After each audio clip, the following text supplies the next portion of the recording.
3 दिन पहले से ही पुरुषोत्तम मास, जिसको कि पौष मास भी कहा गया है, वो लग चुका है। तो आज हम सुनेंगे कि अध्याय पुरुषोत्तम मास का महात्म्य।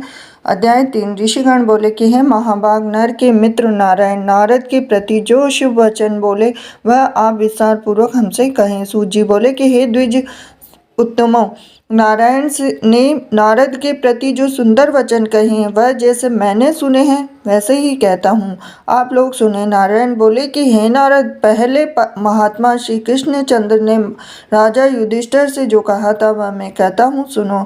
एक समय धार्मिक राजा अजातशत्रु युधिष्ठिर छल प्रिय धृतराष्ट्र के दुष्ट पुत्रों द्वारा दूत क्रीड़ा में हार गए। सबके देखते देखते अग्नि से उत्पन्न हुई धर्मपरायण द्रौपदी के बालों को पकड़कर दुष्ट दुशासन ने खींचा और खींचने के बाद उसके वस्त्र उतारने लगा। तब भगवान कृष्ण ने उसकी रक्षा करी। पीछे पांडव राज्य को त्याग काम्यक वन को चले गए और वहां अत्यंत क्लेश से युक्त वे वन के फलों को खाकर जीवन बिताने लगे। जैसे जंगली हाथियों के शरीर में बाल रहते हैं उसी प्रकार पांडवों के शरीर में बाल हो गए। इस प्रकार दुखित पांडवों को देखने के लिए भगवान देवकी सुत मुनियों के साथ काम्यक वन में गए। उन भगवान को देखकर मृत शरीर में पुनः प्राण आ जाने की तरह युधिष्ठिर, भीमसेन, अर्जुन आदि प्रेम विहीन होकर सहसा उठ खड़े हुए और प्रीति से श्री कृष्ण के गले मिले और भगवान श्री कृष्ण के चरण कमलों में भक्ति से नमस्कार करने लगे। द्रौपदी ने भी धीरे धीरे वहां आकर आलस्य रहित होकर भगवान को शीघ्र ही नमस्कार किया। उन दुखित पांडवों को मृग के चर्म के वस्त्रों को पहने देख और समस्त शरीर में धूल लगी हुई, रूखा शरीर, चारों तरफ बाल बिखरे हुए द्रौपदी को भी उसी प्रकार दुर्बल शरीर वाली और दुखों से घिरी हुई देखा। इस तरह दुखित पांडवों को देखकर वे अत्यंत दुखी हुए और भक्त वत्सल भगवान धृतराष्ट्र के पुत्रों को जला देने की इच्छा से उन पर क्रुद्ध हुए। विश्व के आत्मा बाहों को चढ़ा घुरेर कर देखने वाले करोड़ों काल के कराल की तरह मुख वाले धधकती हुई प्रलय की अग्नि के समान उठे हुए होठों को दांत के नीचे जोर से दबाकर तीनों लोगों को जला देने की तरह ऐसे उद्यत हुए जैसे श्री सीता के वियोग से संतप्त भगवान रामचंद्र को रावण पर जैसा क्रोध आया था।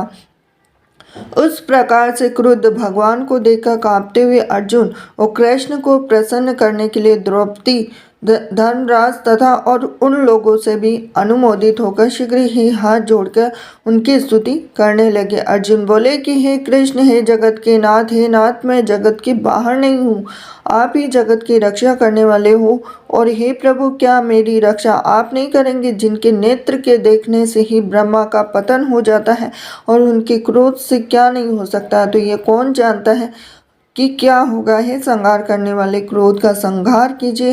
हे तात के पात, हे जगतपति, आप ऐसे महापुरुषों के क्रोध से संसार का प्रलय हो जाता है। उस संपूर्ण तत्व को जानने वाले, सर्व वस्तुओं के कारण वेद और वेदांग के बीज आप साक्षात श्री कृष्ण हैं। मैं आपकी वंदना करता हूँ। आप ईश्वर हैं और चराचर संसार को आपने उत्पन्न किया है। सर्व मंगल के मांगल्य है और सनातन के बीज रूप है। इसलिए एक के अपराध से अपने बनाए समस्त विश्व का आप नाश कैसे करेंगे।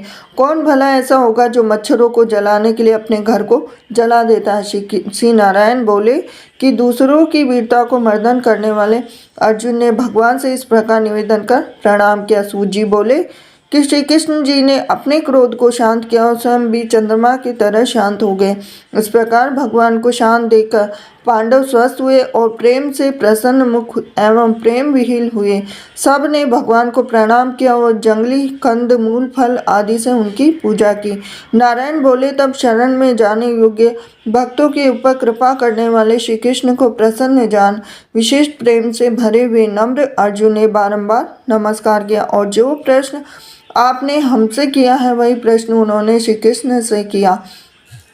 इस प्रकार अर्जुन का प्रश्न सुनकर श्री कृष्ण क्षण मात्र मन से सोचकर अपने सुहृदय पांडवों को व्रत को धारण की हुई द्रौपदी को आश्वासन देते हुए वक्ताओं में श्रेष्ठ श्री कृष्ण पांडवों से हित का वचन बोले। श्री कृष्ण जी बोले कि हे राजन, हे महाभाग, हे विभत्सो, अब मेरा वचन सुनो। आपने यह प्रश्न अपूर्व किया है, आपको उत्तर देने में मुझे उत्साह नहीं हो रहा है और इस प्रश्न का उत्तर गुप्त से भी गुप्त और ऋषियों को भी नहीं विदित है। फिर भी हे अर्जुन, मित्र के नाते अथवा तुम हमारे भक्त हो, इस कारण से हम कहते हैं सुव्रत।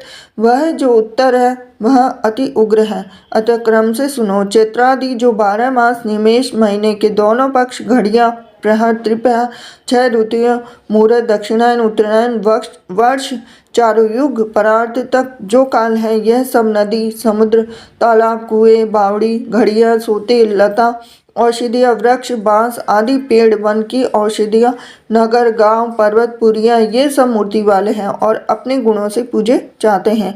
इसमें ऐसा कोई अपूर्व व्यक्ति नहीं जो अपने अध्यास्त देवता के बिना रहता हो। अपने अपने अधिकार में पूजे जाने वाले, ये सभी फल को देने वाले, अपने अपने अधिष्ठान देवताओं के योग के महादब में से ये सब सौभाग्यवान है। हे पांडुनंदन, एक समाधिक मास उत्पन्न हुआ है और उस उत्पन्न हुए असहाय निंदित मास को सब लोग बोलते हैं कि यह मल मास सूर्य की संक्रांति से रहित है, अतः पूजने योग्य नहीं है। यह मास मल रूप होने से छूने योग्य नहीं है, शुभ कर्मों में असहाय है, अग्राह्य है और इस प्रकार के वचनों को लोगों के मुख से सुनकर यह मास निरुद्धित, प्रभा रहित, दुख से घिरा हुआ, अति घिन्न मन, चिंता से भी ग्रस्त मन होकर व्यतीत हृदय से मरणासन की तरह हो गया।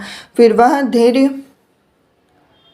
धारण कर मेरी शरण में आता है। हे नर, वैकुंठ भवन में जहाँ मैं रहता था वहाँ पहुँचा। मेरे घर में आकर मुझ परम पुरुषोत्तम को इसने देखा। उस समय अमूल्य रत्नों से जड़े सुवर्ण के सिंहासन पर बैठे मुझको देखकर यह भूमि पर साष्टांग दंडवत कर हाथ जोड़कर नेत्रों से बराबर अश्रु की धारा बहाता हुआ धैर्य धारण कर गदगद वाणी से बोला। सूत जी बोले कि इस प्रकार महामुनि बद्रीनाथ कथा कहकर चुप हो गए और तब नारायण के मुख से कथा सुन भक्तों के ऊपर दया करने वाले नारद मुनि पुनः बोले। नारद बोले कि इस प्रकार अपनी पूर्ण कला से विराजमान भगवान विष्णु के निर्मल भवन में जाकर भक्ति द्वारा मिलने वाले जगत के पापों को दूर करने वाले योगियों को भी शीघ्र न मिलने वाले जगत को अभय दान देने वाले ब्रह्म रूप मुकुंद जहाँ पर थे, उनके चरण कमलों की शरण में आया हुआ अधिक मास क्या बोला। इति बृहन् पुराणे पुरुषोत्तम मास महात्म्य 3 अध्याय हरिशरणम।